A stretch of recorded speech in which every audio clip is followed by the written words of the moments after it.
Governor Sindh Kamran टेसूरी का कहना है कि मर्दमशुमारी में सिर्फ मर्दों को गिना जा रहा है, खवातीन और नौजवानों को नहीं गिना जा रहा। गवर्नर सिंध ने कराची में 20वें रोजे की सहरी हसन स्क्वायर के करीब की। इस मौके पर उन्होंने कहा कि इमरान खान ने 50,000 घर देने का कहा, लेकिन उन्होंने नहीं दिए। हम चंद लोगों को घर भी बनाकर देंगे।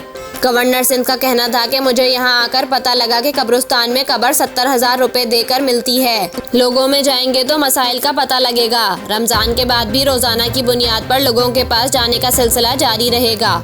कामरान टेसूरी का कहना था कि कोई भी मंसूबा सूबाई हुकूमत के ताउन से बने या वफाकी हुकूमत के ताउन से, इसमें ताखीर की रिपोर्ट अवाम के सामने पेश की जाएगी।